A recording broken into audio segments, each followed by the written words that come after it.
Y gracias por, ay, discúlpame, un minuto que me salí ya. Y gracias por lo de joven, puede ser el formol y la pantalla.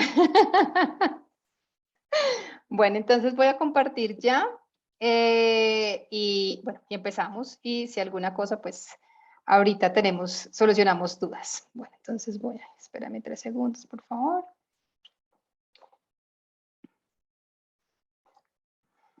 Ok. Espérenme, yo cierro esto. Listo. Entonces, hoy voy a hablar sobre el Sistema Internacional de Citología de Cavidades, ¿cierto? Que es un sistema pues que hace poco pues salió y últimamente lo hemos estado como promocionando y se utilice por diferentes motivos que entre un momento pues vamos como a compartir. Entonces, antes de empezar a hablar de este Sistema Internacional de Clasificación, tenemos que hablar sobre las cavidades serosas, que en esta ocasión pues es el tema que nos compete y nos interesa, y recordar que las cavidades serosas en sí, las tres, que son la pleura, el pericardio y el peritoneo, tienen en común conceptos embriológicos, fisiológicos, histológicos y a nivel de la cetología que son iguales, ¿cierto? Y ellos están generalmente recubiertos por esta capa de células que son planas y que en ocasiones pueden volver algo cuboidales, ¿cierto? Hacia los procesos más reactivos, ¿cierto? Entonces, generalmente aquí tenemos esta cavidad pleural, la cavidad pericárdica y la cavidad peritoneal, que van a recubrir o que dentro de ellas van a tener diferentes órganos y que cada uno de esos órganos va a tener diferentes procesos, ya sean neoplásicos o no neoplásicos, que pueden manifestarse con esa retención de líquido que se llama derrame y que para nosotros es importante el estudio. ¿Por qué? Pues porque si es un proceso neoplásico va a tener unas connotaciones pronósticas diferentes en el paciente. Entonces, la citología como tal juega un papel importantísimo, ¿cierto? Tanto en el tratamiento como en las, de enfermedades tanto benignas como malignas. Nos va a dar una información importantísima clínicamente con disminución de las molestias y riesgos para el paciente.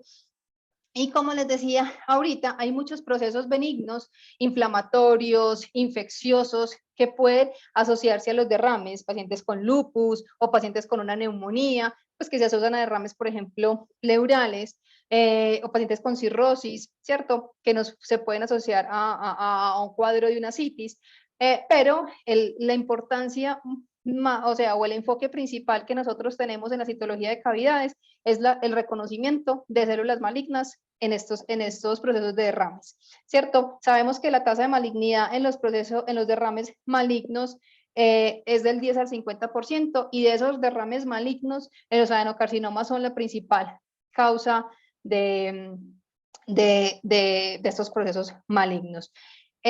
Importantísimo, algunas veces pueden ser la primera manifestación de una enfermedad. La especificidad suele ser alta, con una buena sensibilidad, pero los falsos positivos existen. ¿Por qué? Por la atipia de células mesoteliales. Yo hace poco hice esta presentación para unos webinars pues aquí de la Sociedad Colombiana de Patología, y pues mencionaba que las células mesoteliales son unas células muy jodidas. Una de mis profesoras del instituto me molestó mucho porque me decía, ¿cómo dice las células mesoteliales jodidas? Pero es que es la verdad, tienen mucha plasticidad, y estas células endoteliales en procesos reactivos generan muchos cambios degenerativos, degeneraciones vasculares, cambios reactivos que en ellas pueden fácilmente, al ojo del patólogo o del citopatólogo, fácilmente malinterpretarlas con un proceso neoplásico. Importantísimo, en los niños, una mala interpretación de células linfoides benignas como linfoma es una de las principales causas de esos falsos positivos. Entonces, sabiendo que las cavidades serosas y la citología de los líquidos de cavidades y todas las enfermedades que aquí se presentan, se quiso realizar, como ya se venía haciendo hace mucho tiempo con el sistema de clasificación para los líquidos de tiroides. Ya se ha hablado del líquido de mamas, por ejemplo, el sistema de Yokohama, el sistema de Milán para glándula salivar, el de Bethesda para tiroides, páncreas, cervix. Lo que se busca es que por medio de un proyecto, como un buen esfuerzo que se hizo con la Academia Internacional de Citología, la Sociedad Estadounidense de Citopatología y la participación de diferentes citólogos a nivel internacional y oncólogos, se realizara ese sistema de clasificación. En ese sistema de clasificación entran a jugar estos ítems diagnósticos que son ya mencionados en otros sistemas de clasificación, como la categoría no diagnóstica, la categoría negativo para malignidad, atipia de significado indeterminado, sospechoso de malignidad y, deme 3 segundos, y maligno, ¿sí? Son en este caso 6 categorías, ¿sí? Y lo que se busca es a que hablemos un lenguaje común tanto para nosotros como patólogos o citopatólogos, como para el clínico. Para el clínico es súper importante una buena precisión diagnóstica, ¿sí? Reducir a la vez esa variabilidad y esa escasa información de los informes, que pasemos, perdón, de un informe o un reporte patológico o de citología en la cual nosotros digamos negativo para malignidad o digamos solo positivo para malignidad. Pero positivo para malignidad, ¿qué? Puede ser positivo por compromiso por un melanoma, o puede ser por una neoplasia linfoproliferativa, o pues hematolinfoide, puede ser por un adenocarcinoma, puede ser por un adenocarcinoma que podríamos llegar a decir que es de ovario, o de estómago, o un compromiso por un carcinoma de mama, ¿cierto? O de pulmón. Eso le cambia mucho el pronóstico a los pacientes y eso le da mucha más información. La citología sirve demasiado. La citología nos ayuda a dar un enfoque inicial muy importante para el clínico, ¿sí? Es importante mejorar el consenso sobre los significados también asignados. Perdón, ¿alguien me habla? Bueno, el consenso para la terminología, ¿cierto? Conocer los tipos de terminología, los ítems o las terminologías utilizadas en los sistemas de clasificación, ¿cierto? Importante que esos sistemas de clasificación a mí no me van a sustituir una descripción microscópica o una descripción diagnóstica, es súper importante. Generalmente yo en citología no trato, yo siempre coloco mi descripción, o sea, me parece súper importante porque a pesar de todo, los clínicos, hay clínicos que son supremamente juiciosos y saben. Y por ejemplo, a mí me dicen, mira, Caro, es que a mí este patólogo me está reportando esto, pero a mí me parece que esto es como un adenocarcinoma, pero está diciendo que es atipia. Entonces, es importante porque ellos lo leen y ellos saben algo de patología algunas veces y son juiciosos y leen nuestras descripciones. Y también en este sistema, en esta categoría, en este sistema de clasificación, nos invitan a utilizar pruebas auxiliares, inmunocitoquímica o pruebas moleculares en la correlación con otros estudios en la interpretación de la citología de cavidades. ¿Listo? Entonces, importante tener en cuenta algo, el diagnóstico puede ser, esos son como unos punticos claves en la citología, pues en este sistema de clasificación, es que el diagnóstico puede ser independiente si no se requiere o no es innecesaria una explicación adicional. Tú puedes poner ejemplo Poliacar maligno, ahorita yo les doy unos ejemplos de las descripciones o cómo debería de salir más o menos el reporte. Las categorías de informarse no solo con el número, por ejemplo, categoría 5. Sí, pero es que 5 acá es maligno y en Bethesda de tiroides 5 es sospechoso de malignidad, ¿sí? Entonces puede haber confusión. Lo ideal es que en todos los sistemas de clasificación nosotros coloquemos el texto, ¿cierto? El ítem diagnóstico, si se llama maligno, o si se llama sospechoso de malignidad o atipia significado indeterminado con su categoría numérica. ¿Listo? No todos los casos encajarán en este modelo. Hay pacientes que se salen de este modelo. Hay pacientes que nosotros tenemos que hacer unas buenas notas y ayudarle al clínico y informarle o solicitarle exámenes adicionales. También es importante tener en cuenta que tratar de minimizar en sí el uso de diagnósticos inciertos como son las atipias y los sospechosos, porque el clínico en sí queda como en una zona de qué hacer. La gran mayoría de los sospechosos los manejan como malignos y hay un porcentaje importante de los atípicos que los van a manejar como malignos. Y cuando nosotros leemos en ese sistema de clasificación, cuando hablamos nosotros de atipia, estamos no tenemos tanta seguridad que vamos hacia algo más maligno, estamos como en un cambio muy reactivo, pero que se nos pasa de esa reactividad. Entonces, la tipia, no te estoy diciendo que es que sea benigno, pero no me da tanto riesgo de malignidad como si el sospechoso de malignidad. Entonces, hay que tener mucho cuidado con eso. Por eso, siempre que lean citología, lo que yo más les recomiendo es traten de conocer una buena historia clínica y una buena ayuda imagenológica. Eso les ayuda un montón. ¿Sí? No porque el paciente nos vaya a decir que ya tiene un tumor primario, entonces uno ya, la gran mayoría va a tener un tumor primario, ¿sí?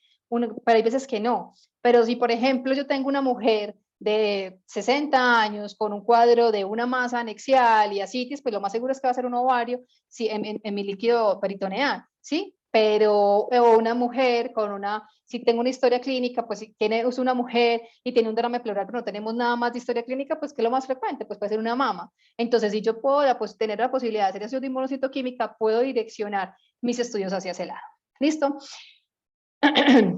Y lo que mencionaba hace un instante, pues que cuando hablamos de neoplasias malignas, del capítulo, o sea, del ítem maligno, pues decirle un poco más al médico, no como maligno y ya, pero maligno para qué? Maligno para un tumor de alto grado, que puede ser un melanoma, porque las características citológicas a veces nos ayudan un montón, o puede ser una adenocarcinoma, o puede ser una neoplasia hematolinfoide, ¿sí? Lo que me está comprometiendo esta cavidad. O si me puedo ayudar de estudio de inmunocitoquímica, pues le puedo dar una información mucho más precisa. Miren acá, tenemos una sensibilidad del 72 y una especificidad súper alta del 99.9% y el riesgo de malignidad según la categoría diagnóstica.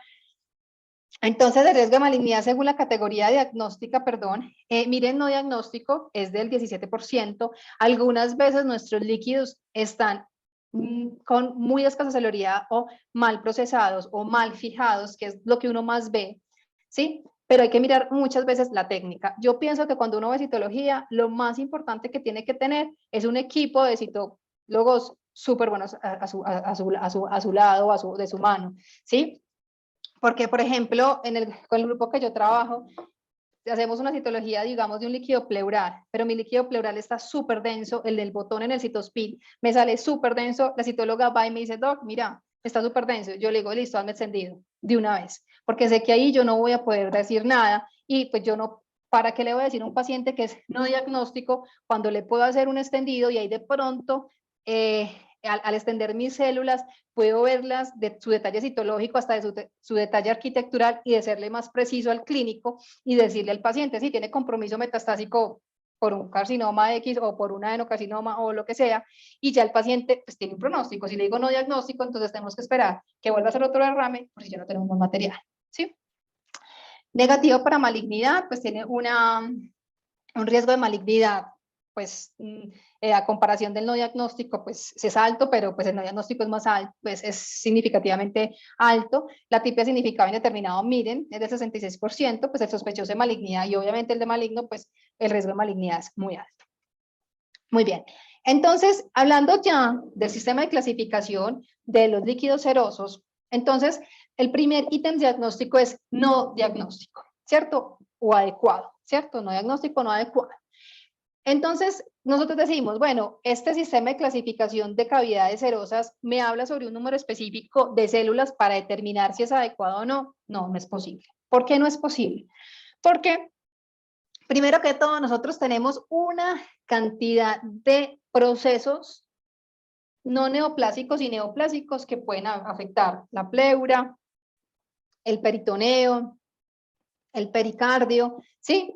Y podemos tener, por ejemplo, casos donde tenemos un líquido excesivo en un paciente y podemos tener obstrucción de los ganglios linfáticos por émbolos tumorales que generan mucho líquido, pero escasa celularidad, ¿cierto?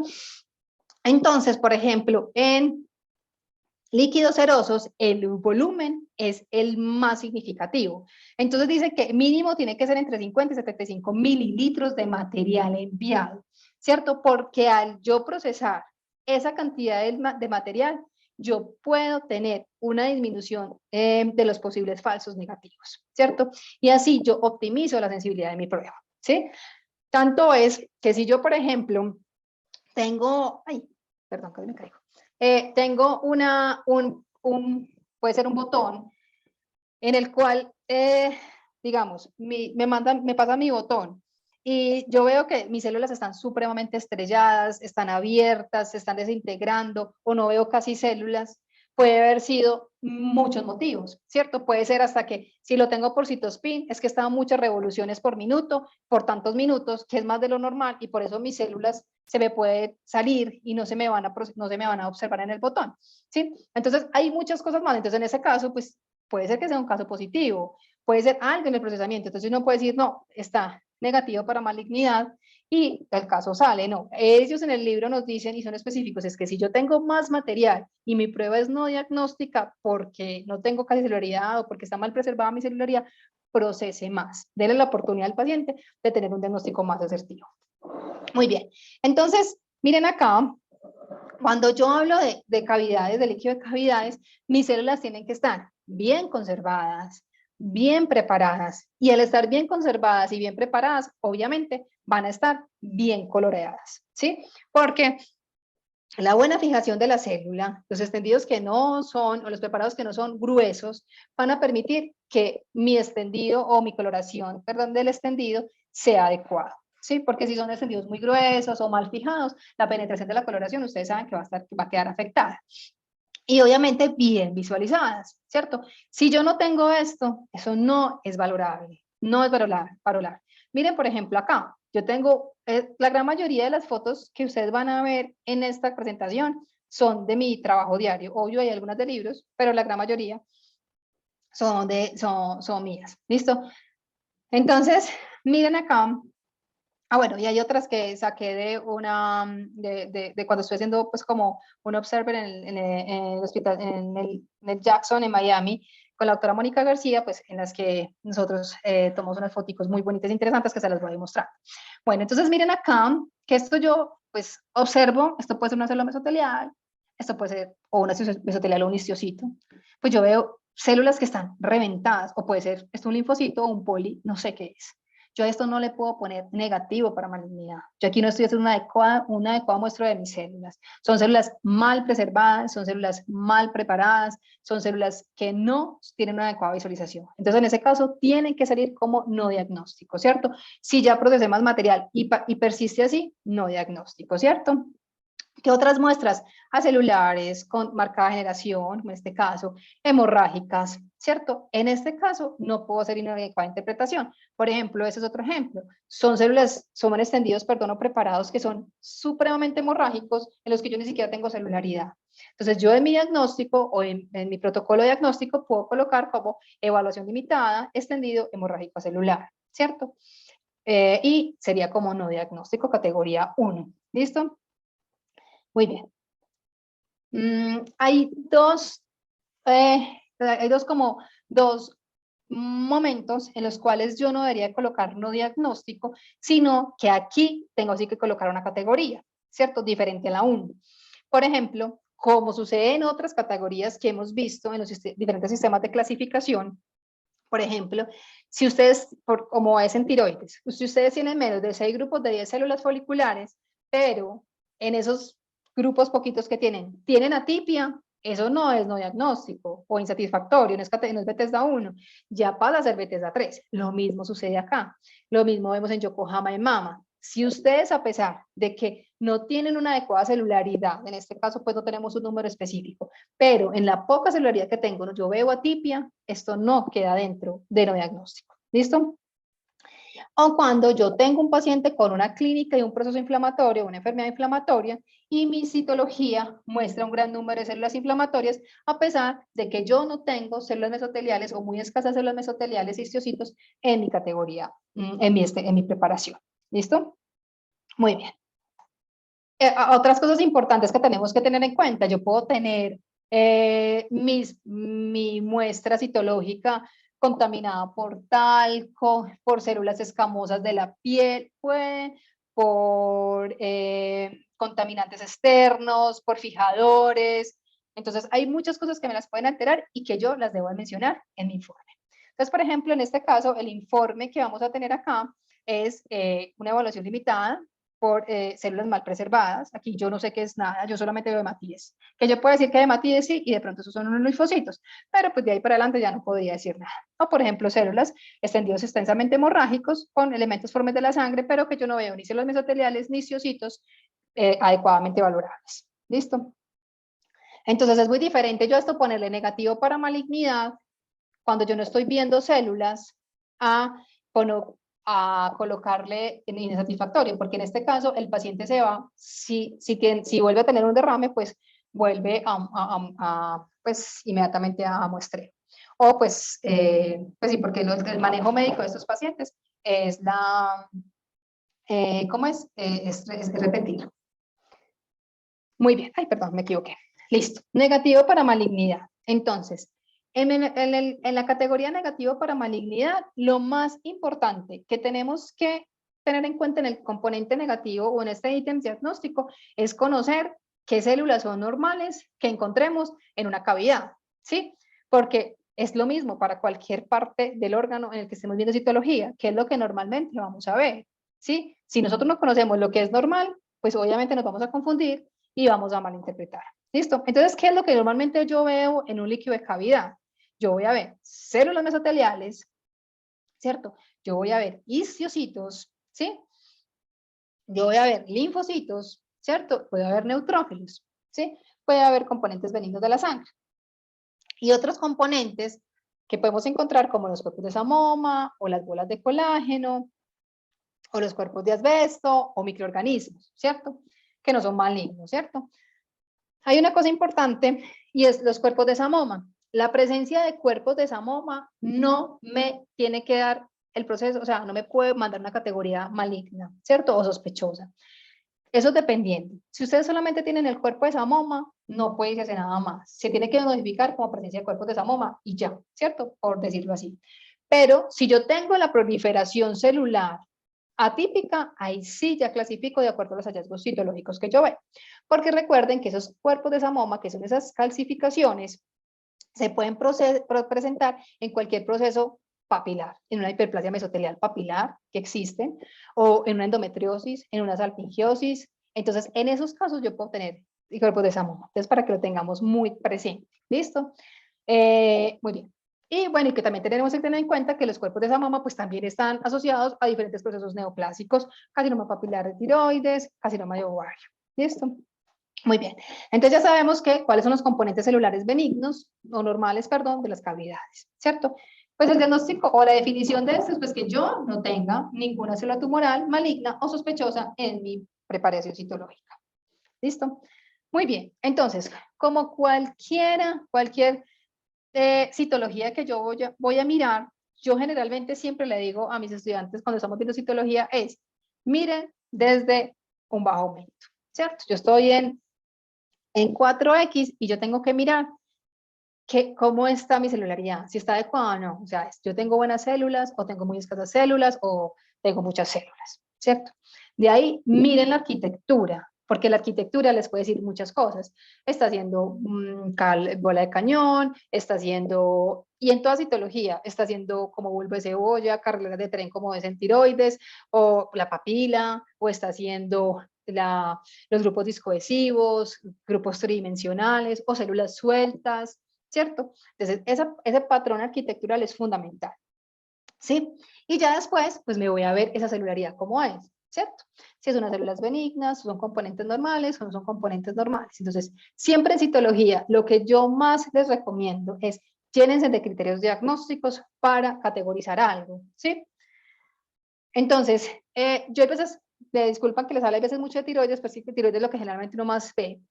Pero, por ejemplo, ustedes ven que en tiroides, si ustedes ven una papila, no pueden poner carcinoma papilar de tiroides. Ustedes pueden tener hiperplasias papilares que no son carcinomas papilares, ¿cierto?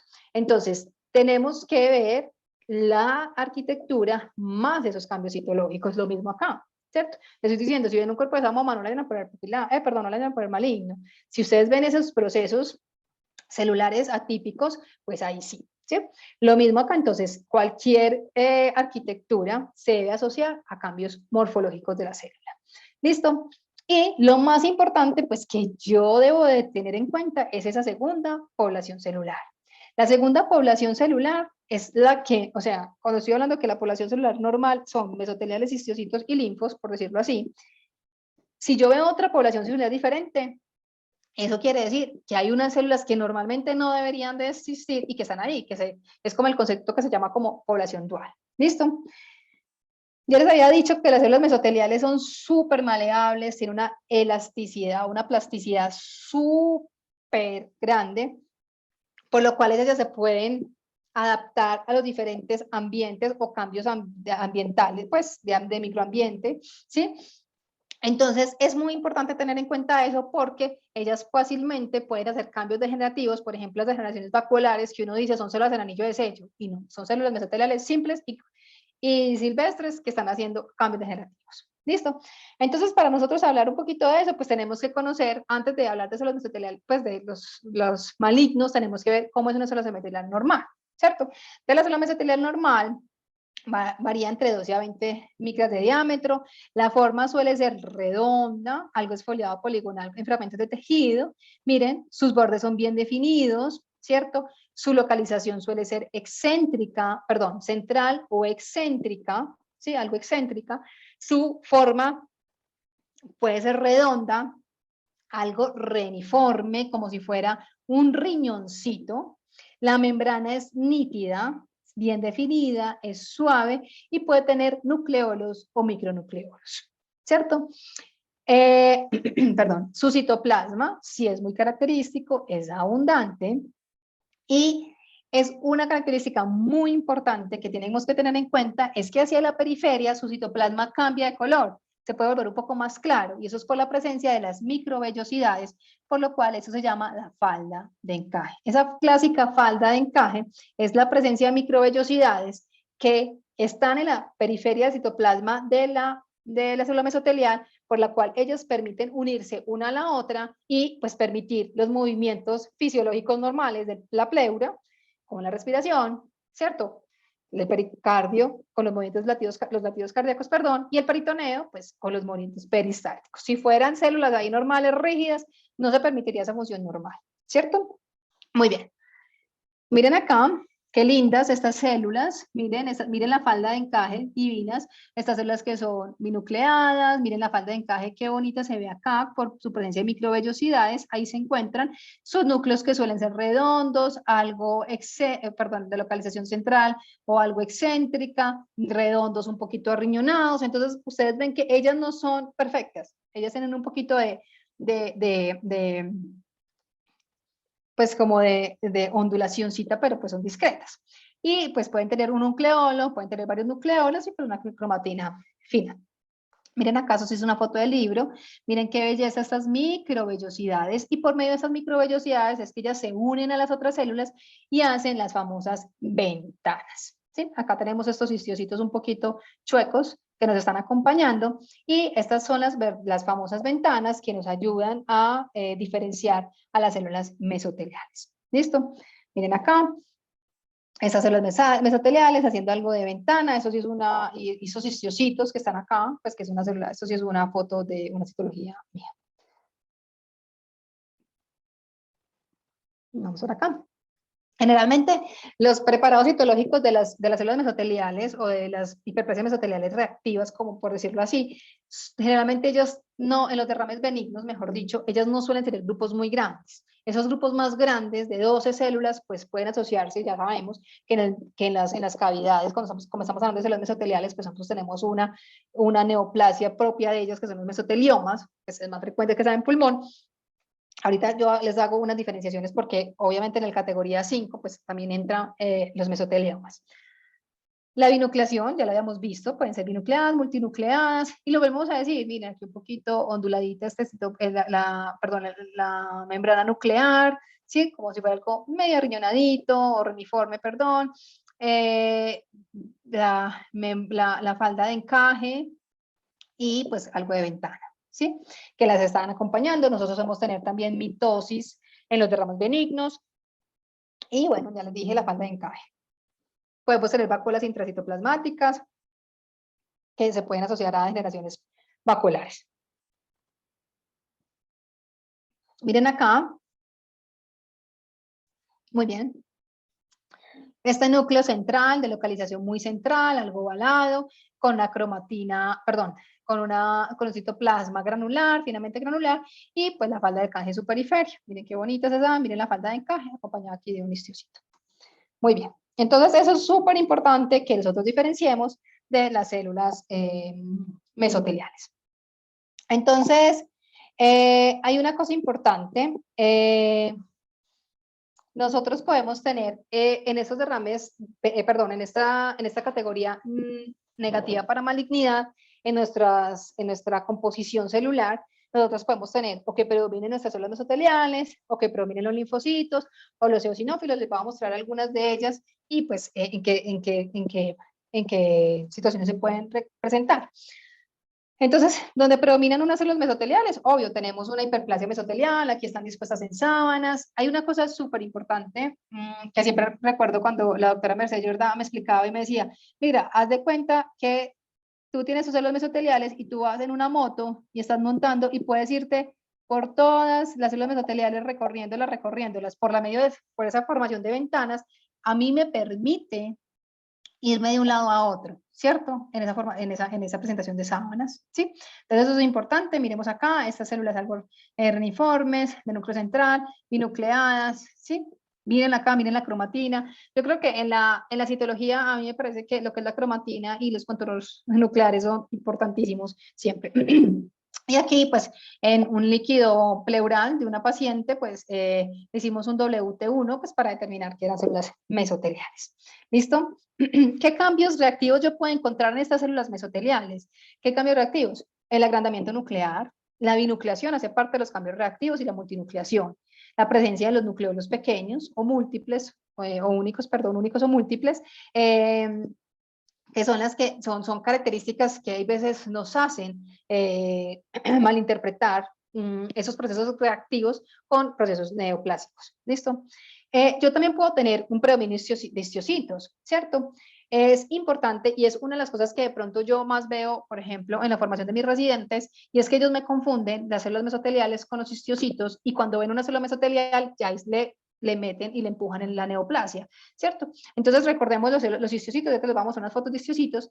¿Por qué lo piensan? Pues porque como hay veces las células mesoteliales tienen generación vacuolar, pero pues recuerden que los histocitos tienen múltiples vacuolas, son como si fuera una esponja, ¿cierto? Y las características del núcleo pues difieren un poco, ¿sí? Esta es una marcación generalmente, pues una marcación de CD68 positivo en inmunocitoquímica.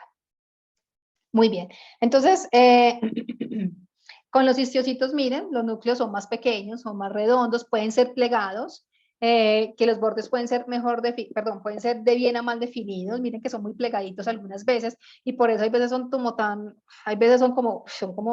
uno los ve y uno dice, ay, pero mira, eso como está de degenerado este histocito, que uno dice, Dios, qué susto. También hay veces a uno lo ponen a dudar, ¿sí? El núcleo suele ser uno, a diferencia de los mesoteliales que podemos tener binucleaciones. Citoplasma es granular y o vacuolado con grandes, gruesas y únicas vacuolas, pueden tener, o múltiples.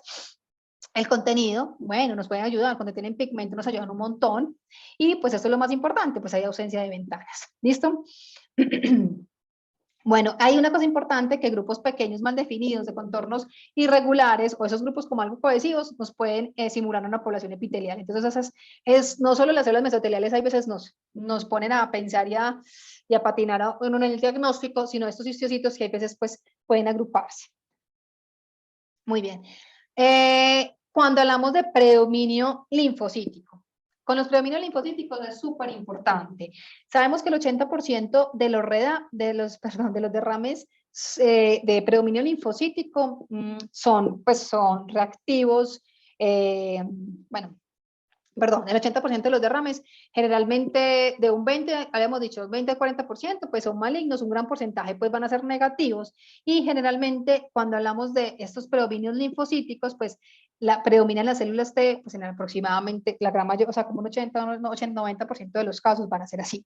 ¿Sí? ¿Qué es lo más importante que nosotros tenemos que ver cuando hablemos de un predominio linfocítico? Es la población, si es uniforme, ¿cierto? Si es monótona o si es diferente, y el tamaño de las células, ¿cierto? Eso es lo más importante. desde lo más grande, ¿cierto? Ya después podemos ver las características específicas de los linfocitos, pues que ya cuando tenemos procesos hematolinfoides, ¿sí? Podemos ver características específicas del linfocito, que tenga muchas indentaciones, la cromatina, la irregularidad de los contornos, ¿sí? Pero entonces, la gran mayoría, esta diferenciación, o sea, la gran mayoría de esos linfocitos son linfocitos maduros, entonces es muy importante tener en cuenta pues, que pueden ser reactivos, pero a veces es difícil de diferenciar. En este caso, por ejemplo, diferenciar de una proliferación linfoide reactiva de un linfoma puede ser difícil a simple vista y se requiere de inmunocitoquímica, que yo le pediría, por ejemplo, un CD20, un CD3, pues dice, entonces me marca más CD3, entonces puede ser una población T, entonces más fácilmente que sea reactivo, o la citometría de flujo, pues que es lo que nos ayudaría mucho. Pues las principales causas de que me dé un derrame linfocítico puede ser la malignidad, la tuberculosis o las cirugías de bypass, los posquirúrgicos. Una cosa importante que les quería mencionar, por ejemplo, los linfomas o las enfermedades hematolinfoides, la primera manifestación de ellas no suelen ser los derrames, ¿sí? No suelen ser los derrames. Pero en los mesoteliomas, los derrames linfocíticos sí podrían ser la primera manifestación. No estoy diciendo que sea lo más común, pero sí es posible que sea, ¿cierto? Pero generalmente esos pacientes que tienen mesoteliomas tienden a tener derrames repetitivos, como tiempo se llenan de líquido y tienden a hacer a la clínica así. ¿Listo? Y ya después sí nos van a poder presentar pues como células mesoteliales. Aquí, por ejemplo, este es un caso de un paciente con un linfoma T, que por inmunistoquímica pues se sacó como un linfoide atípico y ya creo que teníamos un bloque celular, pero no tenía las láminas de ese bloque celular, se le pudo dar en correlación con la citometría y la técnica, el diagnóstico previo que tenía el paciente. Muy bien, entonces también puedo tener un predominio eosinófilo. Entonces, cuando tenemos predominio de eosinófilos, no hay una literatura específica o un criterio específico para decir cuál es el número específico o preciso de eosinófilos que voy a tener, pero en muchas partes dice que más o menos el más del 10% de mis células son eosinófilos, se sacan como un predominio eosinófilo. Las principales causas de un extendido eosinofílico son o neumotoras, hemotórax o idiopáticas, pero la malignidad, las infecciones, los infartos y los procesos de hipersensibilidad no pueden ser descartados porque también hacen parte de estos. ¿Listo? Y por acá, un predominio neutrofílico, ya se los mencionaba, los predominios neutrofílicos, los predominios neutrofílicos pues se asocian mucho a procesos como empiemas o neumonías, entonces pues se diferencian, miren acá, puros polimorfonucleares, algunos linfocitos, un histiocito, miren unas células mesoteliales con degeneración vacular, entonces en ese caso pues sale como un predominio neutrofílico. ¿Listo? Ya habíamos visto, miren estos cuerpos de Samoma tan divinas, que son estas calcificaciones laminadas concéntricamente, y que yo les decía, pueden aparecer en una variedad de neoplasias malignas, pero por sí solas, sin una proliferación celular acompañante, no son suficientes para clasificarlas como malignas, porque ellas pueden aparecer en cualquier proceso que genere una proliferación papilar, endometriosis, endosalpingiosis, o un cistoadenoma, nos pueden presentar con cuerpos de Samoma. ¿Listo? Muy bien, entonces en este caso, este es un informe de esta paciente que yo veo, pues hay linfocitos, o sea, aquí están mis células, bueno, no se ven perfectas, pero son unas células mesoteliales, algunos histiocitos y una población muy predominante de linfocitos, unos más pequeños que otros, pero me predomina el linfocito maduro, ¿cierto? En este caso, pues una población linfoide polimorfa, compatible con hiperplasia linfoide, y se correlaciona con estudio de citometría de flujo negativo para malignidad y adecuado para valoración. Yo generalmente en mi citología siempre coloco si es adecuado para valoración o no. Obviamente, si no es adecuado para valoración, más para no diagnóstico, pero es importante mencionar que lo que yo vi sí estuvo adecuado para ser valorado. Muy bien. Ahora sí, atipia. Atipia. Entonces, cuando yo hablo de atipia, yo les mencionaba ahorita, cuando yo hablo de atipia, mi sospecha de malignidad no, obviamente no es tan alta como sospechosa de malignidad. Es como un resultado más bajo de malignidad, en comparación, obviamente, como les decía, con sospechoso de malignidad. Los datos clínicos son súper importantes en estas categorías diagnósticas, ¿sí? Entonces, es como cuando yo tengo características citológicas, cualitativas y cuantitativas, que no me dan para ser benignas ni para ser malignas, ¿sí? Entonces, yo tengo un líquido, por ejemplo, con muy escasa celularidad, tengo una historia clínica súper característica de un proceso neoplásico que de pronto está comprometiéndome y veo unas células, muy poquitas células, que me tienen un agrandamiento nuclear, unos núcleos muy aumentados, de contornos irregulares, o con unas grandes vacuolas, que mi núcleo excéntrico está típico, pero es muy poquito lo que tengo. Entonces yo lo puedo colocar atipia y, ahorita se los voy a mencionar, pero se los voy adelantando, acá en este sistema de clasificación le dicen a uno, utilice lo que es el informe preliminar. Yo utilizo mucho el informe preliminar y la verdad que para mí ha sido una delicia porque yo le digo al clínico, miren, me parece atipia o me parece sospechoso de malignidad para adenocarcinoma. Le voy a realizar estudios de inmunocitoquímica y le genero un informe adicional. En ese informe adicional, yo ya que hago, lo paso a maligno porque sí, me parece que es un adenocarcinoma de colon o es un adenocarcinoma de origen gastrointestinal, ¿cierto? Le voy dando más pistas al clínico o un diagnóstico más preciso y ya le categorizo como maligno. O, pues, si no, la inmunocitoquímica no me sirvió, pues se queda en sospechoso o se queda en atipia, o pues eran atípicas, pero al fin no es nada, sino solamente cambios degenerativos, entonces lo dejo como negativo. Pero generalmente, pues la atipia y la sospechosa generalmente uno casi no las utiliza, tratar de no utilizarlas. Muy bien, la relación núcleo-citoplasma están aumentadas, nucleolos puedo ver prominentes, o leve irregularidad de la membrana nuclear, y la cromatina está alterada, ¿cierto? Entonces, miren acá, atipia significado indeterminado. Entonces, yo aquí tengo unas células que tienen múltiples vacuolas, ¿cierto? Mucha vacuolarización, que uno dice, bueno, pueden ser isciocitos, tengo una población de eosinófilos prominentes, ¿cierto? Pero en un paciente que tengo, por ejemplo, una historia clínica muy significativa, esos son de libro, pero que tengo una historia clínica de un componente, o por ejemplo, que dice que tiene carcinomatosis peritoneal por imagen, y para mí yo veo que estas células, bueno, yo veo unas células algo mesoteliales, pero unas células con una vacuolización muy prominente, le puedo decir, mire, yo veo una generación vacuolar, ¿cierto? En unas células que parecen atípicas, pero que no podría determinar si corresponden a cambios reactivos o neoplásicos, o una atipia neoplásica, voy a hacer el estudio de inmunocitoquímica, ¿sí? Lo ideal, como ya les decía, utilizarlo en los criterios menos, pues como utilizarlo menos posible, porque, como les dije, muchas veces estos pacientes son tratados como malignos cuando no lo son, entonces, y el pronóstico le cambiaría al paciente. Entonces hay que tener mucho cuidado, ¿sí? Recuerden, por ejemplo, las endometriosis. Las endometriosis, eh, las endometriosis pueden generar grandes agregados, ¿cierto? De células mesoteliales reactivas que pueden ser confundidos como con tumores serosos, ¿sí? Lo mismo que en los casos, por ejemplo, en pacientes con cirrosis, pacientes con embarazos ectópicos, con abscesos, pacientes con quimio, pacientes con radio. Recuerden que esos procesos o esos tratamientos oncológicos generan agrandamientos significativos de las células y en esos casos pueden ser malinterpretados. Listo. Muy bien. ¿Cuándo colocamos atipia? Pues una muestra con baja celularidad, con o sin artefactos, donde la benignidad sigue siendo incierta, ¿cierto? Yo digo, pues, está como fea, pero es que a mí no me parece que sea una célula mesotelial normal, me parece que puede ser otra célula, otro componente celular ahí, o esta misma célula mesotelial no, pues me parece atípica.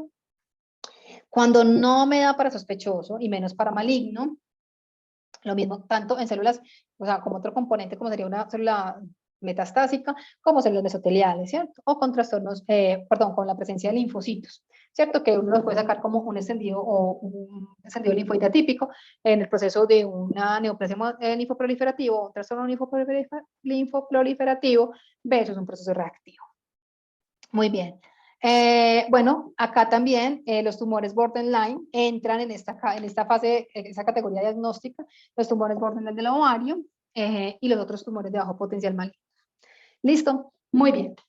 En estos casos, entonces, ¿qué es lo que nos invita el libro a utilizar pruebas auxiliares? La inmunocitoquímica, por ejemplo, o si tienen pruebas moleculares, pues lo ideal también, pues nos pueden ayudar mucho, no es lo ideal, pero nos pueden ayudar mucho. Ni la inmuno, ni nada más, pues le va a superar al ojo, pero nos ayudan un montón. Pero siempre y cuando nosotros utilizamos estas pruebas de auxiliares, pues tienen que tener muy buena preparación del grupo que les estoy utilizando, ¿cierto? Y un adecuado control de calidad. Como en muchas citologías o citologías de órganos que nosotros vemos, el término de atipia solamente puede hacer parte del 5 al 10% de nuestros diagnósticos, o sea, poco. ¿Por qué? Porque eso le da confianza a los médicos, ¿sí? Reduce la ansiedad del paciente y las diferentes morbilidades, ¿cierto? Los costos de la atención médica. Nosotros sabemos, por ejemplo, que en la citología cervicuterina, hace poco estábamos mirando en un centro donde se hace mucha citología, por ejemplo, aquí en Bogotá, veíamos que la cantidad de ascos que se estaban diagnosticando eran mucho, y el 80% de esos ascos, perdón, de esos ascos que iban a colpo, el 80% de esos pacientes tenían colposcopias negativas. Entonces, tratar de no utilizar tanto ese diagnóstico no es como no sé, atipia. No, ¿sí? Recuerden que estos pacientes muchas veces en un estudio que hicieron de oncólogos les preguntaban a un grupo de oncólogos y el 20% de los oncólogos decían, yo las atipias las trato como malignas. Entonces, eso implica un enfoque y efectos adversos al tratamiento, al paciente, bueno, todas esas cosas. Miren el enfoque que yo les decía de 2 pasos, un enfoque provisional basado en la morfología y un enfoque definitivo pues basado en las auxiliares. Muy bien, sospechoso de malignidad. Dios mío, no se me vayan cansando, todavía nos falta un poquitico. Sospechoso de malignidad es cuando yo tengo una muestra que a mí no me llega a confirmar la malignidad, pero tengo mucha sospecha clínica, ¿sí? No me cumple todos los criterios. Entonces, puede ser porque tengo una celularidad baja, o alta, pero me limitan los artefactos, ¿sí? Miren acá la población de linfocitos monótona o células linfoides atípicas, el material mucinoso, ¿sí? O las proliferaciones mesoteliales, ¿cierto? Cuando hablamos para mesoteliomas. La presencia de material mucinoso solo o con la presencia de pequeñas cantidades de células epiteliales blandas, como el pseudomixoma, pues para el diagnóstico para el pseudomixoma peritoneal, recuerden que requiere confirmación pues, de la malignidad y del sitio primario, eso es supremamente importante. Entonces, con el sospechoso, pues nosotros es como si estuviéramos en una zona gris, ¿cierto? Porque tiene que ver mucho con la calidad de la muestra, de la preparación. El uso de pruebas auxiliares te pueden ayudar mucho y esto es lo más importante. Los datos clínicos y la experiencia del citopatólogo o del patólogo que está haciendo la muestra, ¿cierto? Entonces, esto puede hacer que la interpretación sea supremamente diferente. ¿Listo? Entonces, aquí, por ejemplo, como yo les mencionaba, es útil utilizar esos protocolos provisionales y definitivos en los cuales yo utilizo la inmunocitoquímica para determinar o sea, la sospecha clínica la sospecha de malignidad que yo tengo por la citología, pues si presenta o no. O sea que en este caso yo subo a un maligno, como les mencionaba antes, o no, o me quedo en sospechoso porque mis pruebas auxiliares pueden no contributivas. Generalmente lo ideal es que lo hagamos en bloque celular. Yo hago inmunocitoquímica sobre el botón o sobre el extendido, ¿cierto? Ya una cosa que hemos protocolizado hace mucho rato, pero es bien complejo, hay que saberlas interpretar. Lo ideal es utilizar marcadores nucleares, obviamente porque si no genera mucho background y te puede generar confusión. Inmunoconfusión. Entonces hay que tener mucho cuidado con eso, ¿cierto? Bueno, características diferentes entre ASCUS y pues atipia de significado indeterminado, perdón, y sospechoso de malignidad. Entonces, por ejemplo, citológicamente estamos hablando de que las anomalías citológicas son mucho más leves, hablando de agrandamiento nuclear, la hipercromacia, o sea, generalmente pueden ser número de células dispersas más pequeñas o pequeños grupos formándose o son un grupo, ¿cierto? En cambio, en el sospechoso yo veo mayor anomalía citológica, o sea, núcleos mucho más grandes, mucha hipercromacia, o una cromatina más aglutinada, o veo los contornos irregulares. Las células tienden a mostrar ya más características arquitecturales, grupos tridimensionales, mórulas, volada de cañón. Del linaje celular, como les decía aquí, en el atipia me baja un poquito más de sospechoso, obviamente, pero todavía tengo como que me llama más hacia benigno que hacia maligno, ¿cierto? acá en sospechoso de malignidad, pues me está diciendo que es otra célula de origen maligno, y pues la inmunocitoquímica nos ayudó un montón, y pues miren el riesgo de malignidad, la diferencia de uno del otro es altísima. Muy bien, miren, con el sospechoso de malignidad, pues yo puedo decir, miren, tengo unas células que caracterizan o que muestran características citológicas malignas, por ejemplo, alta relación núcleo-citoplasma, hipercromasia, núcleos o formaciones nucleares, arquitectura tridimensional, que me esté sospechando de algo, ¿cierto? O células sueltas, de apariencia escamosa, o célula pequeña, o unas células grandes, sueltas, con marcada tipia, algunas con pigmento, o células con algo fusiforme, ¿cierto? Entonces ahí yo podría poner como sospechosa de malignidad en mi informe preliminar, y ya con los estudios adicionales, pues ya le puedo dar una precisión mayor. Miren, por ejemplo, yo puedo tener escasas células sospechosas y un material insuficiente para inmunotensión. En ese caso sigue siendo sospechoso de malignidad. ¿Por qué no me dio? Muchas veces me pasa. Me parece sospechoso y no tengo material para inmunotensión y lo dejo así. Digo, escasas celularidad, con células atípicas, pues con las características citológicas y arquitecturales, sospechoso de adenocarcinoma, pues de carcinoma, por ejemplo, no cuento con bloque celular y el material se agotó para realizar estudios de inmunocitoquímica. Importantísimo, antecedente clínico, imágenes, eso nos ayuda un montón. Yo puedo tener un antecedente importante de malignidad, celularidad escasa sospechosa, y pues la inmunotensión no me sirvió. ¿Por qué? Porque es difícil hacer inmunocitoquímica, ¿sí? Si lo hacemos en botón, pues obviamente en bloque celular es mucho más fácil, pero en botón es difícil hacerlo. Entonces hay veces, si esa inmunotensión no te está buena, no se lee, porque te puede interpretar mal, ¿cierto? Muy bien, pero la celularidad suele ser muy aumentada, la citología no me alcanza completamente, pues lo dejo como sospechoso. Muy bien. Miren acá, entonces, por ejemplo, estos son casos míos.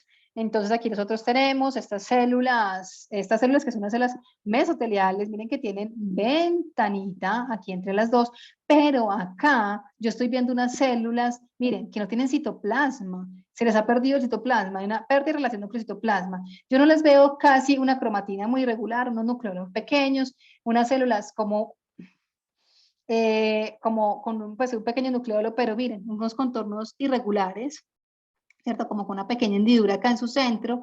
Miren acá, unas células que no tienen nada de citoplasma, ¿sí? En ese caso, entonces, y el paciente tenía un antecedente de un CA en mama, eso es un líquido pulmonar, un líquido pleural, perdón, y se le hizo un MOC31, que es un marcador que yo utilizo mucho para epiteliales, y pues obviamente marcó, y un CATA3 positivo en un paciente con un líquido pleural para una mama, para un metástasis de una mama. Acá tenemos una paciente femenina con una masa anexial, obvio, como en citología es un poquito más difícil tomar fotos, acá nosotros tenemos en el fondo, yo tenía células mesoteliales, tenía histiocitos, tenía linfocitos, pero acá tenía un grupo que me llamaba la atención, un grupo con esta proyección algo digital. Miren estos núcleos que están diferentes tamaños, algo sobrepuestos, miren acá uno subiéndose los otros, de diferentes formas. Sí, miren, esta célula un poco mucho más grande, algo irregulares, ¿cierto? Hipercromáticas, y haciendo algo de borde continuo aquí en la periferia. Y se le pidió un PAX8 positivo, pues en esta paciente un carcinoma de ovario, ¿sí? Muy bien, miren acá, por ejemplo, entonces vemos, este es un líquido, paciente masculino con una lesión, una masa de pulmón, ¿sí? Y pues está en este cuadro con un derrame pleural. Y aquí nosotros encontramos entonces, acá tenemos estas células, estos histocitos, ¿sí? Estos histocitos, estas células mesoteliales, algo reactivas, con algo de degeneración vacuolar, y nos llama la atención estos dos grupos principales, ven esta célula acá, donde hay una pérdida de la relación núcleo-citoplasma, ¿sí? Yo no veo citoplasma, y hay una cosa importante, miren esto acá. Acá ustedes no ven dónde empieza una célula y termina la otra, que eso se llama como bordes continuos, y eso es muy característico de los adenos, ¿sí? Entonces estos bordes continuos, estas células que algo sobrepuestas, algo hipercromática, con la cromatina un poquito aglutinadita queda en el centro, sobrepuestas y de bordes continuos, positivas para TTF1, ¿sí? Entonces positivo para... Muy bien. para compromiso por ese tumor de pulmón. Muy bien. Podemos tener, ante la sospecha de estos líquidos de predominio linfocitario, generalmente la característica es porque hay una presencia de linfocitos en grandes cantidades y esto es importante. Lo más importante, ¿cierto? Evaluar en los derrames serosos ricos en linfocitos es las siguientes características, es la homogeneidad de la población linfoide, es decir, si es una población linfoide polimorfa o monomórfica, ¿cierto? O sea, mis linfocitos son de diferente tamaño o todos son iguales, ¿cierto? Y la otra es el tamaño de las células linfoides, o sea, si hay de tamaño pequeño, si son de tamaño mediano o si son grandes, células linfoides, ¿cierto? Entonces esa población que es muy monótona de linfocitos, ¿cierto? Cuando empiezan son pues pequeños, con escaso citoplasma, ¿cierto? Con la cromatina agrupada, con la ausencia de nucleolos, pues eso es importante tener en cuenta. Recuerden que la gran mayoría de estos procesos, de estos derrames linfocíticos son benignos. Perdón. Y pues en el contexto, por ejemplo, de una tuberculosis súper importante, y pues en los malignos, las leucemias linfocíticas crónicas, pues esa es la principal.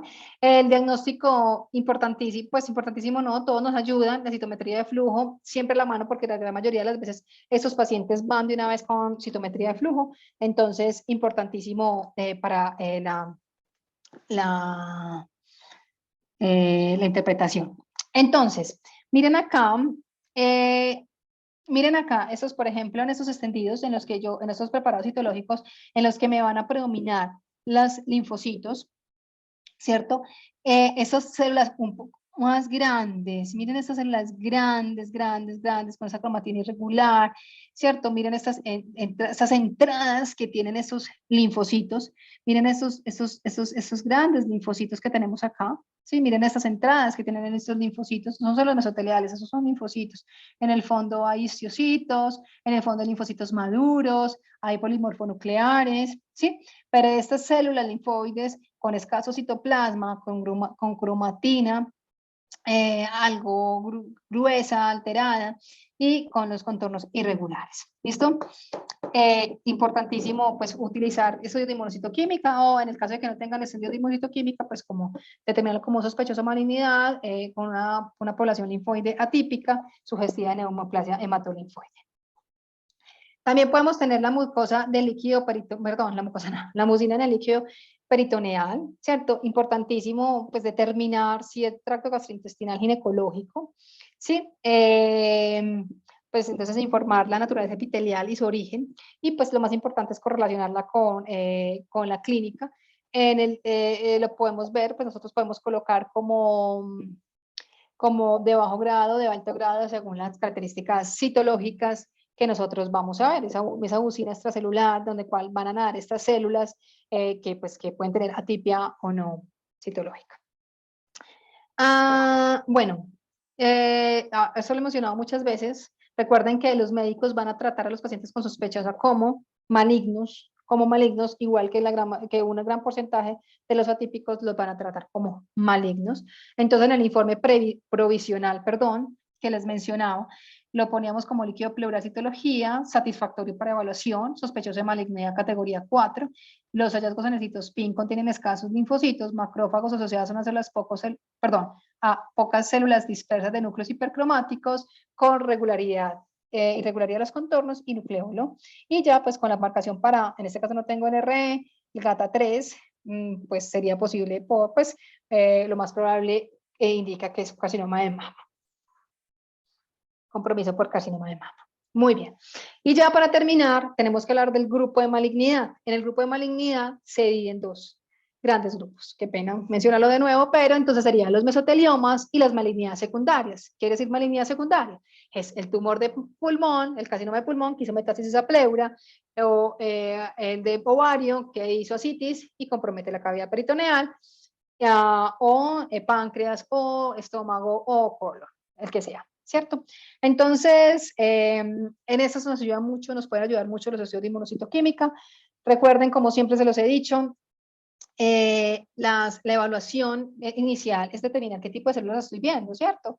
de mi componente citológico, estoy viendo células mesoteliales, o mejor dicho, mi componente normal, células mesoteliales, macrófagos, linfos, o estoy viendo otra población celular diferente, unas células no mesoteliales, ¿cierto?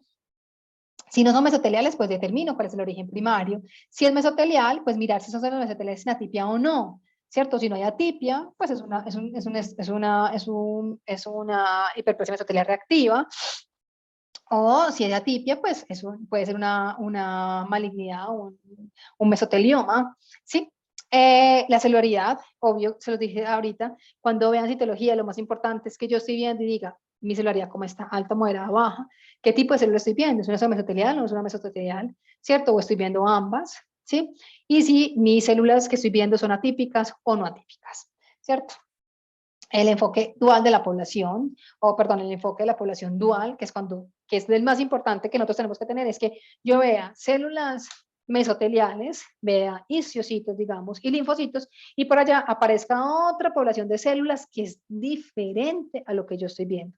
Células de unos núcleos muy grandes, o hipercromáticos, de contornos irregulares, o unas células en anillo de sello, ¿cierto? O unas células formando unas papilas, todas estas cosas.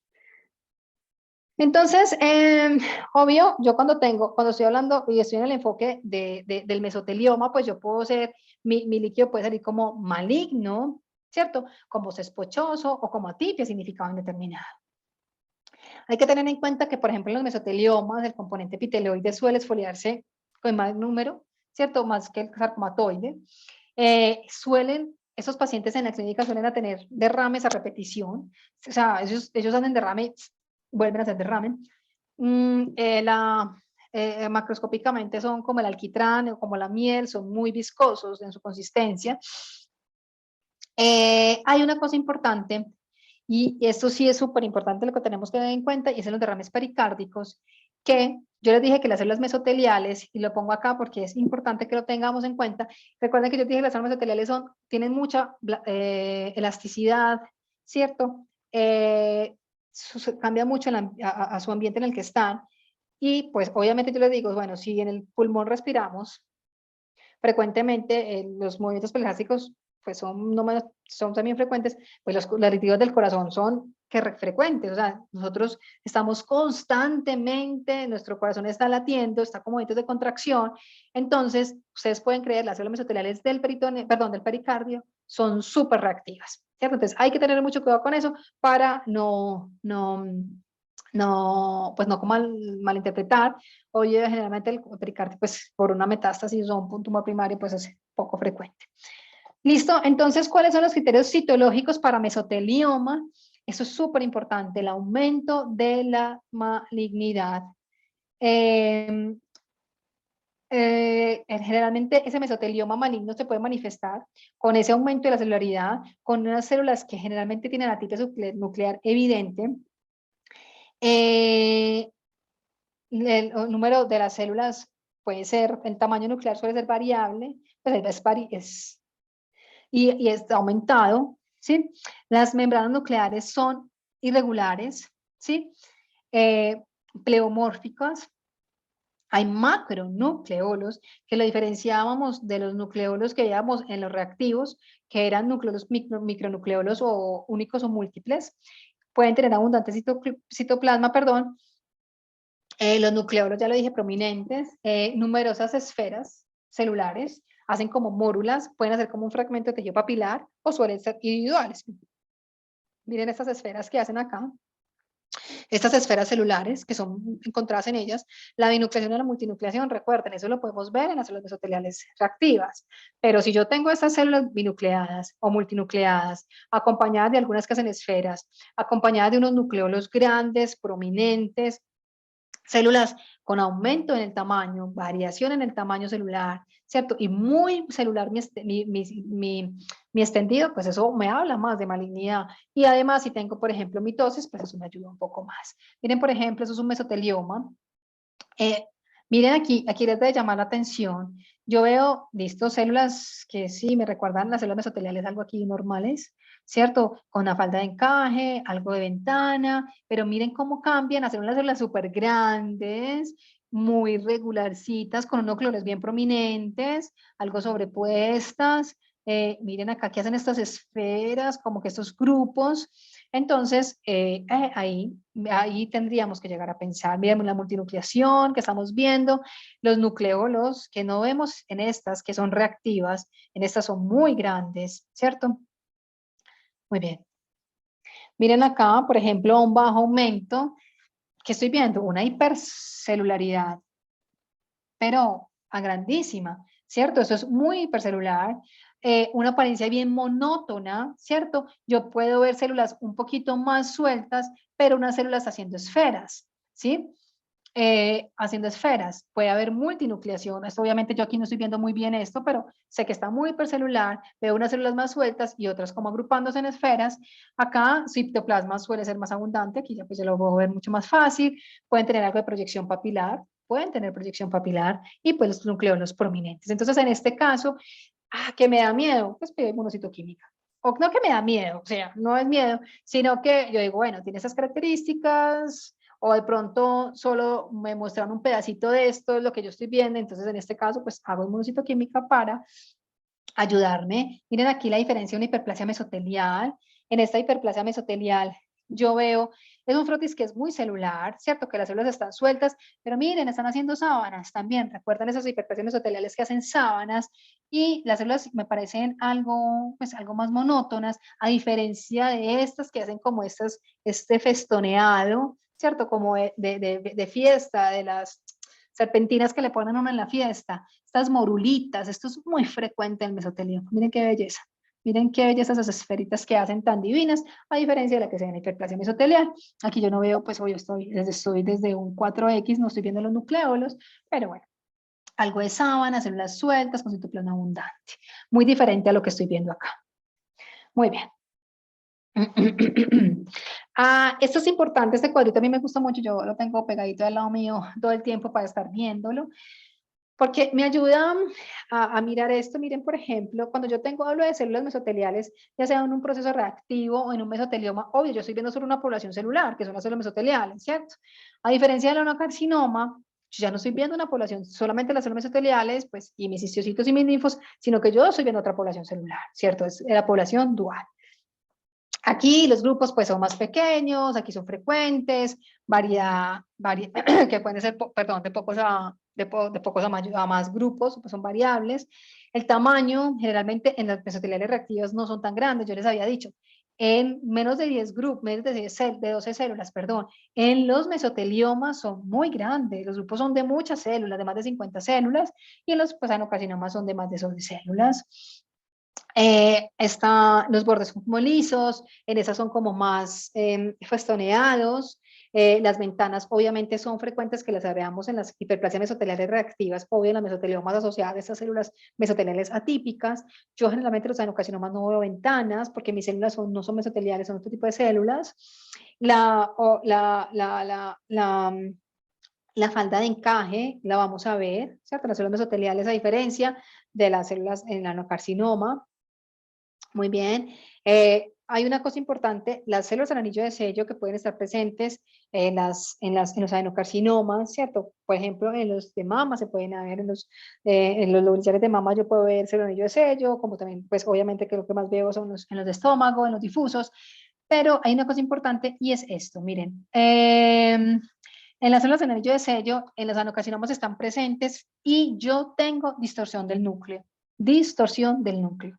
Mi núcleo está excéntrico, con una vacuola prominente, pero me distorsiona el núcleo. Mi núcleo está hipercromático, con contornos irregulares. A diferencia de ese anillo de sello, que es una degeneración vacular, pues no es un anillo de sello, no lo podemos poner así porque pues, el clínico puede pensar que es maligna. El núcleo no está distorsionado. ¿Listo? No está distorsionado. Las mitosis las podemos encontrar, pues la pérdida, la relación núcleo-citoplasma generalmente es alta en los adenocarcinomas y los mesoteliomas. La forma de los núcleos son redondos ovales en la hiperplasia mesotelial reactiva, en las mesoteliomas pues, son más pleomórficos, irregulares en los adenocarcinomas. Aunque, pues, obviamente el mesotelioma pues, son menos pleomórficos que los adenocarcinomas. Muy bien. Muy bien, muy bien, muy bien. Listo. Muy bien, entonces yo me puedo ayudar de los estudios de inmunocitoquímica perdón, para determinar si es un mesotelioma reactivo o mesotelioma, ¿sí? Con la carretinina, en la mesotelioma reactivo, pues el D240 me puede ayudar, el WT1, citoqueratina 5 y 6, Claudin, obviamente perdón, acá este es mesotelioma, perdón, esta me equivoqué, esto es para mesotelioma versus adenocarcinomas, discúlpenme acá. Yo generalmente cuando tengo los estudios de citología, por ejemplo, en líquido de cavidad, yo generalmente siempre les pido 2 para mesoteliales, 2 para un componente epitelial, por ejemplo, por compromiso, ¿sí? Les pido un MOC 31, realmente le pido, por ejemplo, si pienso que sea pues digamos, colon COX2, o pienso que sea una mama CATA3, ¿sí? Calretinina W1 dependiendo, porque si es mujer y estoy pensando que es una lesión del ovario, pues el W1 no me va a ayudar mucho, tengo que saberlo interpretar, porque se me va a salir positivo, entonces no lo puedo utilizar como mesotelio, sino como para un marcador de ovario. CD68 para la identificación de estas células reactivas, ¿sí? Perdón, de esas células histocitos, que a veces son difíciles de confundir. Entonces, por ejemplo, en el D240 me va a salir positivo, el W1 positivo, el 5 y 6 positivo, el D240 y el carretinina en el mesotelioma, a diferencia de los adenocarcinomas, que no nos va a dar ese tipo de inmunomarcación. Con las atipias de células mesoteliales, por favor, uso prudente. Casos en los que el cuadro clínico no apoya una etiología reactiva. La atipia que sea significativa en un derrame celular bajo o moderado. Yo creo que eso ya lo hemos mencionado antes para los otros tipos de atipia en general, y pues las pruebas auxiliares nos ayudarían un montón.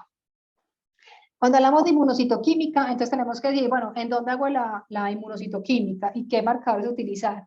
¿En dónde hago la inmunocitoquímica? Si en el bloque o en el frotis, es mejor el bloque porque está mucho más protocolizado hacer la inmunocitoquímica del bloque celular, porque este ya está en formol, está fijado, nos favorece un poco más que en el frotis o en el sitio o en el botón, ¿sí?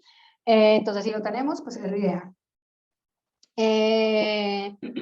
Y pues hay una cosa importante, es que estos bloques celulares pues los podemos utilizar posteriormente para pruebas moleculares, porque pues hay una manera mejor para preservar el tejido. Bueno, ya se los mencionaba que qué marcadores utilizar, pues generalmente yo para determinar utilizo 2 marcadores mesoteliales positivos, pues, y 2 marcadores de carcinoma negativos, eso pues me ayuda hacia mesotelioma o al contrario, o sea, dependiendo de la clínica de la paciente, lógicamente las células que yo voy a ver, pues entonces me enfoco mi inmunocitoquímica a determinar. Generalmente cuando yo veo que mi extendido es muy tranquilo, pero de pronto ya tiene inmunocitoquímica cargada, yo le pido que, por ejemplo, un C68, si es una pleura C68, el MOC, le pido, de pronto le puedo pedir un EMA, o le pido, ahí te les muestro con el EMA qué pasa, y le pido carretinina WT1. Muy bien, entonces miren acá una cosa importante que tengo que tener. Bueno, estos son estudios del BAP1, yo todavía no lo tengo, o por estudios por FIX de la elección del CDKN2A. Nosotros no lo tenemos en este momento, estamos tratando de implementar la inmunocitoquímica, la molecular en citología. Nos falta, pero ahí estamos tratando de hacerlo. Y pues por ahora estamos en inmunocitoquímica. El EMA, es importante tener en cuenta la enfoque del EMA, ¿sí? A la interpretación del EMA. Fuerte tensión membranosa. En la mayoría de las células se interpreta como positivo. Si es una tensión citoplasmática débil y en ocasionales de células, se debe determinar como negativa. Pero, miren acá, con el EMA, les vamos a mostrar una cosa, esta es una marcación para un mesotelioma, ¿sí? Esta es una marcación para un mesotelioma, aquí está calretinina, esta es el EMA, pero para los adenos, ¿sí? que vengan de, pues, de estómago, o que es en enfoque diferente, por ejemplo, pulmón, mama, tracto gastrointestinal o ginecológico, que los EMA son positivos, el EMA me marca como una moneda, marca todo. ¿Listo? Entonces, esto es diferente de la marcación para el compromiso metastásico, ¿cierto? Para adenocarcinomas de pulmón, mama, tracto gastrointestinal, ginecológico, en el que yo estoy sospechando, a diferencia del mesotelioma. ¿Listo? O las células mesoteliales. Muy bien.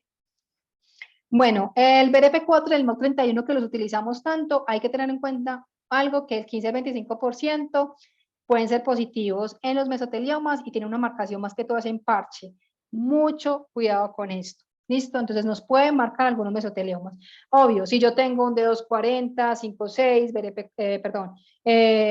carretinina, pues, y me sale un parchadito de MOC31 pensando yo, descartando que fue algo, una metástasis en el líquido, pues hay que tener una adecuada interpretación de este. Miren, WT1, bonito, 5 y 6, calretinina y el D240. Ahí están las marcaciones completas de ellos. Muy bien.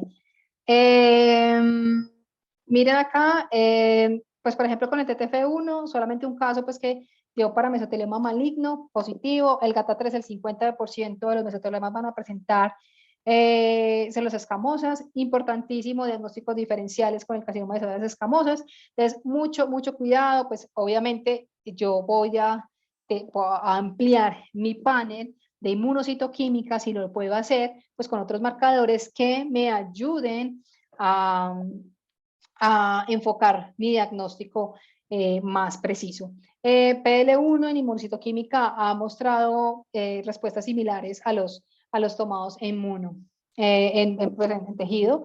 El FISH también, la verdad, no tengo experiencia con FISH, no hemos podido llegar a hacer FISH en citología, pero obviamente ayuda mucho, por ejemplo, para diferenciar proliferaciones malignas de las benignas a nivel de las células mesoteliales, con una sensibilidad del 48 al 92%. Muy bien. Y por último, ya para terminar, porque yo sé que están cansados, es las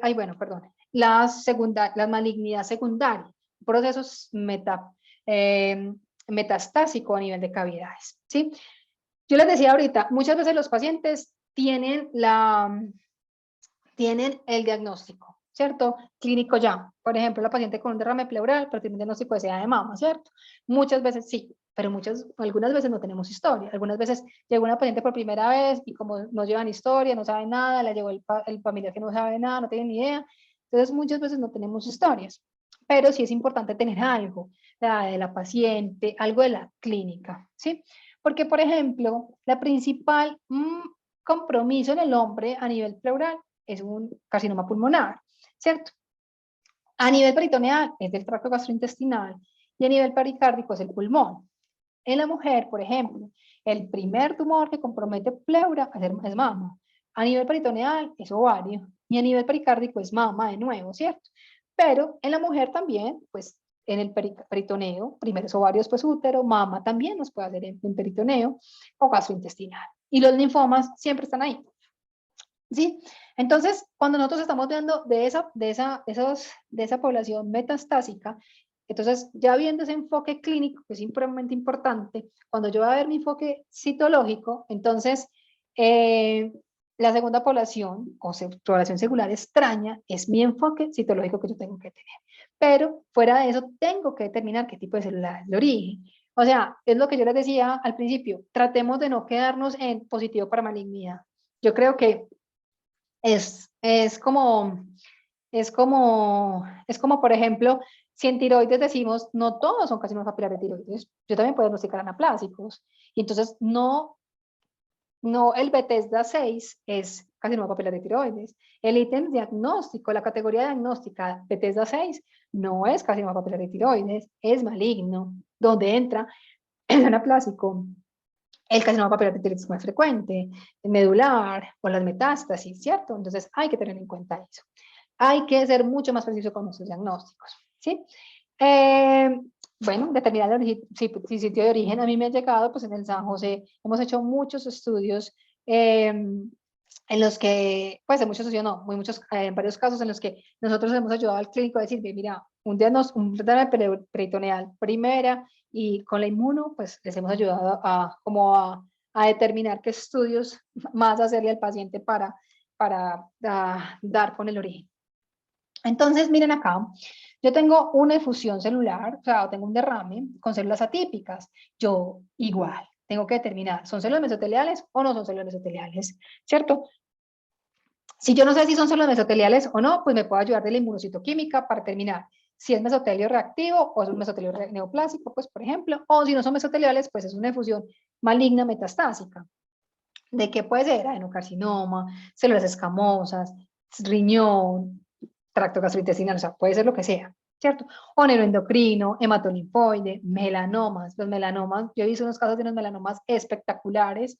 He tenido, creo que, no sé si ya lo publicamos, un caso de una mama que le hicimos inmuno a un líquido cefalorraquídeo, CATA3 positivo, globina positivo de una paciente con UCA de mama, células germinales, pues, es bastante lo que nosotros podemos tener. Entonces, recuerden una cosa importante, y yo creo que es el desafío más grande con líquidos de cavidades, es que a diferencia, por ejemplo, de tiroides o de mama, pues que generalmente pues las patologías que se pueden presentar son muy pequeñas, son pocas, ¿cierto? O es un papilar o es un anaplásico, pues estamos hablando de las mismas células de la tiroides, ¿cierto? Pero cuando yo hablo de una cavidad peritoneal, perdón, de la cavidad peritoneal, yo estoy hablando que es que a la cavidad peritoneal lo puede estar comprometiendo o un ovario, o un colon, o un estómago, o un páncreas, o una enfermedad hematológica. Entonces son muchas enfermedades, o una próstata, o un pulmón, un mismo pulmón, o una mama, o un colon. Y todos pueden hacer patrones arquitecturales diferentes o características citomorfológicas diferentes, ¿cierto? Entonces, eso es importante tener en cuenta. Yo creo que esa es como la principal, eh, eh, pues como dificultad, ¿cierto? Importantísimo, como les he dicho varias veces, llénense de criterios citológicos y citomorfológicos. Por ejemplo, formación de esferas, varias esferas, proliferación, grupos de células, estructuras algo acinares como glandulares, ¿cierto? Estructuras papilares, ¿sí? Células que están, o pueden ser células que estén dispersas, células individuales dispersas con moldeamiento, que eso se asocia mucho a los carcinomas de célula pequeña, el moldeamiento, como si fuera una pila de monedas, ¿sí? Miren esto es, yo les decía ahorita miren, ustedes aquí no van, o sea, no se logra ver acá, donde termina y empieza una célula muy bien, es un borde continuo. Miren acá, bordes continuos, continuos, continuos, que es muy frecuente de ADN, ¿no? Aquí formación de acinos, grupos. Acá, ¿qué les parece? Otro patrón arquitectural. ¿Esto qué es? Una fila india, ¿cierto? De un carcinoma lobulillar. De un carcinoma, células con núcleos, pues pérdida de la relación núcleo-citoplasma. Estos no son microvellosidades. Estos no son microvellosidades. Esto no es la falda de encaje, ¿cierto? Miren que esta célula tiene una pérdida de relación. Miren estos contornos nucleares tan raros, ¿cierto? Algo muy festoneado. Pues no, es como si fuera una crispetica cerebriforme. Pérdida de relación núcleo-citoplasma. Acá sí yo encuentro algo de célula mesotelial, porque miren la cromatina como es de diferente, miren la citoplasma como es de diferente. Esa célula grandota no es normal, ¿cierto? Muy bien. Acá, población de linfoides, ya dijimos, células linfoides anómalas, células linfoides a gran tamaño, acompañada de linfocitos maduros abajo. Miren esta belleza de formación glandular. Es súper bonito, miren esa glándula que se está haciendo acá, estos bordes continuos de acá, muy de adeno, nucleolos, sobreposición, irregularidad de los contornos, la cromatina, nucleolo prominente, algo de cromatina aglutinada, es bien bonito. Y una cosa importantísima, otras cosas que tenemos que ver y es, ya, o sea, ya hemos hablado de la citología arquitectural, perdón, de las características arquitecturales, ahora las características citológicas. Miren, importante, yo les decía, recuerden, por ejemplo, cuando las vacuolas, ¿cierto? Las vacuolas hay que tener en cuenta porque las vacuolas, generalmente los núcleos de las células neoplásicas, ¿cierto? Por ejemplo, los adenos, ¿cierto? O los carcinomas, tienden esta célula, el núcleo, toca la membrana. Eso es súper característico. La célula mesotelial tiene un espacio. Acá no, acá se pierde y el núcleo toca la membrana, ¿sí? Suele aparecer que cuando vemos células en anillo de sello, el núcleo se sale, parece que estuviera saliéndose de toda la célula y hace el verdadero anillo de sello y hay atipia nuclear, ¿cierto? Listo. Miren acá, estas vacuolas, grandes vacuolas, ¿cierto? Acá hay acá hay una célula mesotelial muy bonita, ¿cierto? Acá hay otra célula mesotelial y aquí viene este grupo de células que hacen bordes continuos. Bordes continuos. Es que esta foto no está bonita, es del libro, pero estaba espantosa. Eso es un borde continuo de estos grupos de células sobrepuestas de diferente tamaño y aquí hacen borde continuo, que eso es de muy adeno asociado a esas vacuolas. ¿Listo? Como le mencionaba ahorita, eso es súper importante. El núcleo que toca la membrana, eso es muy, muy característico de los carcinomas, ¿sí? Muy bien. Miren acá. Ay, no, espérenme que me falta una célula. Ay, bueno. Muy bien. Miren acá estas células, pues que son células de esos también es del libro, estas también es mía, este es del libro. Igual, núcleo sobrepuesto, pues algo de moldeamiento, irregularidad de los contornos, pérdida de relación núcleo-citoplasma, hay unas pequeñas vacuolas intracitoplasmáticas intranucleares, nucleolos, eso es atípico. En este caso, pues esto es, creo que eso es algo de pulmón, carcinoma metastásico de células pequeñas de pulmón. Miren este moldeamiento que es muy característico, muy característico. Acá unas células escamosas, un carcinoma de células escamosas, muy bonitas estas células escamosas con atipia, irregularidad, los citoplasmas naranjados divinos como se ven ahí. Y acá, yo se mencionaba ahorita, los bloques celulares son súper, súper importantes tenerlos, nos ayuda mucho para la pues, para la inmuno. Y una cosa importante que, bueno, aquí estamos viendo diferenciación glandular, aquí hacen glándulas específicas, y una cosa importante que hacen los bloques celulares es que en los bloques celulares nos hacen estos lagos, ¿cierto? Estos lagos donde las glándulas como que estuvieran nadando, y eso es muy característico de los adenos. Muy bien. Esto ya creo que nos falta muy poco para terminar. Yo sé que están que no pueden más, me faltan como 4 diapositivas. Estos son patrones comunes que hacen las células dependientes, ¿cierto?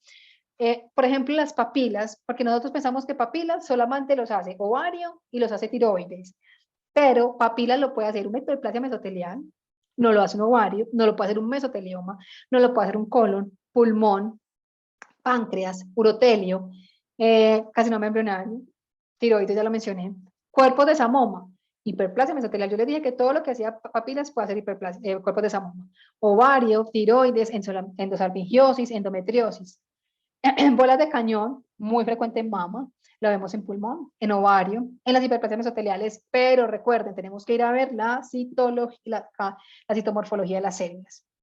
Grupos acinares, los adenos que quieran, pulmón, colon, ovario, las hiperplasias mesoteliales no se puede hacer, estómago, mama, endometriosis, células sueltas, los linfomas, ¿sí?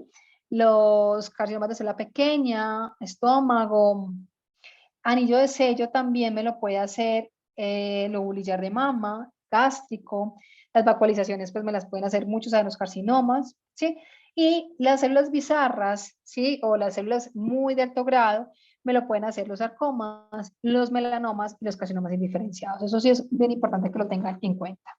Les voy a mostrar acá, creo que termine, son con puros ejemplos de míos. Creo que aquí pongo unos ejemplitos que he hecho.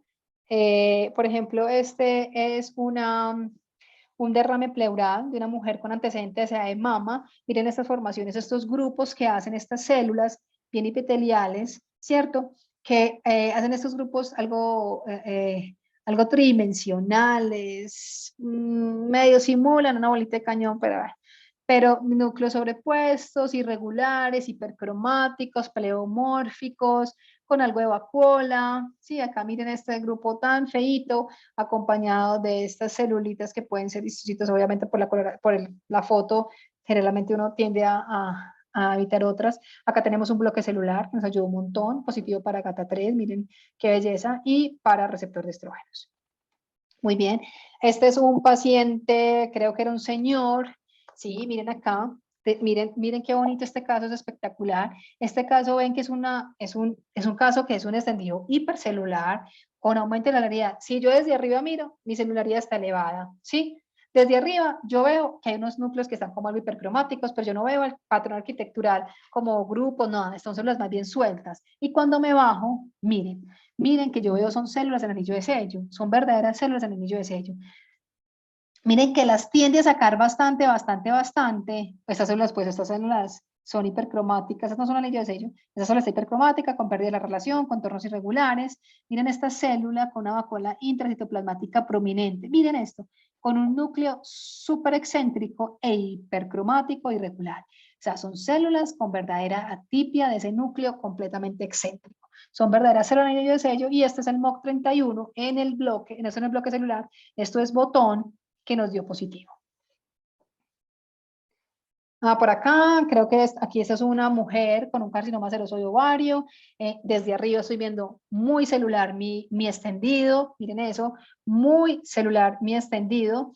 Eh, eh, Formaciones de grupos, ¿cierto? Se están agrupando estas células desde arriba, hipercromáticas, me bajo y veo estas células pleomórficas, hipercromáticas, de contornos irregulares, con vacuolas intracitoplasmáticas, miren esos núcleos tan grandes, positivas, bueno, acá miren estas células multinucleadas, y acá nos da positivo para PAX8WT1, les puse este GATA3, porque si no estoy mal, esta paciente tenía como antecedente también de CA de mama, pero miren acá que aquí el GATA3 no está marcando las células tumorales, sino a los linfocitos acompañantes, a linfocitos que los pueden marcar.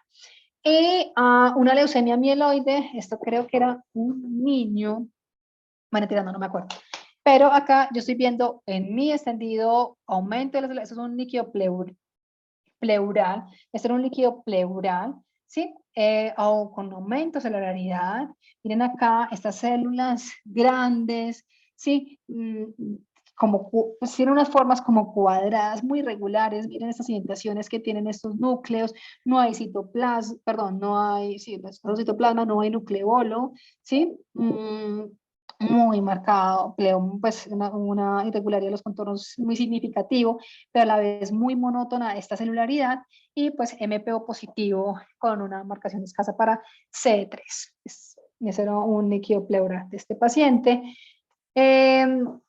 Inmunocitoquímica, pues generalmente para pulmón yo pido TTF1 napsina, para tiroides TTF1 PAX8, tiroglobulina, aunque la tiroglobulina la verdad no me gusta mucho porque hace mucho background, pido peroxidasa tiroidea, GATA3 prefiero, la mamaglobina a veces no me marca mucho, para colorectal CX2 y STAT-B2, o para geniturinario, perdón, genital masculino femenino, PAX8, WT1, receptores de estrógeno, pues más o menos de acuerdo a mi enfoque diagnóstico. Bueno, próstata, no he tenido, bueno, mentira, no, sí, PSA lo he utilizado, pero bueno, me dio negativo, no tuve ninguno positivo para próstata. Bueno, hasta aquí llegó mi presentación, espero, bueno, GATA3 me sirve también para urotelio, hay que tener en cuenta, no se les vaya a olvidar. Bueno, espero que les haya gustado, no sé si tienen alguna duda. Fabulosa tu presentación, fabulosa, la Creo verdad. que hasta me despeluqué y todo. No, pero yo creo que, bueno, que nos hiciste una fantástica revisión de todo lo que debemos saber. Creo que la tenemos que ver una, dos o tres veces para poder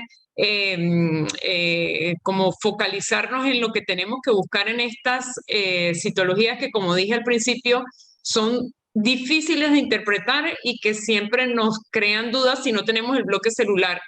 Por lo menos nosotros que hemos intentado muchas veces hacer inmunocitoquímica y no tenemos buenos resultados, cuando no tenemos bloque celular estamos como frustrados. Realmente me encantó y creo que, fíjate que hubo una participación bastante importante y la mayoría de la gente no se salió. Aquí está pendiente de tu explicación, que creo que fue maravillosa. Bueno, Vamos a pero ver yo sé si que es muy preguntas. larga, es un poquito densa, pero es que es mucho y eso que falta mucho pues sobre los compromisos que puede tener los procesos reactivos, o los cambios que uno puede ver en pacientes con lupus. Hay diferentes células que uno puede encontrar, pero bueno, es un poquito extenso. No, más bien quiero agradecerte primero tu disponibilidad en presentarnos esta charla y luego permitirnos que la tengamos grabada porque la vamos a colocar en la página para que la podamos digerir varias veces. Vamos a ver si hay preguntas en el auditorio.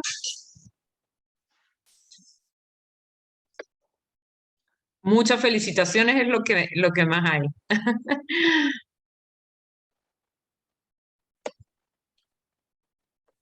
Bueno, pues nada, agradecida totalmente por la presentación y seguimos en contacto Claro que sí. para otras oportunidades contigo y bueno, con los contactos que me dijiste que podías Claro que facilitarme. sí. Claro que sí, no, lo que necesiten desde Colombia, estamos súper dispuestos. Hago parte, pues como mencionaste, de la Junta de la Sociedad de Patología de Colombia, Socolpat.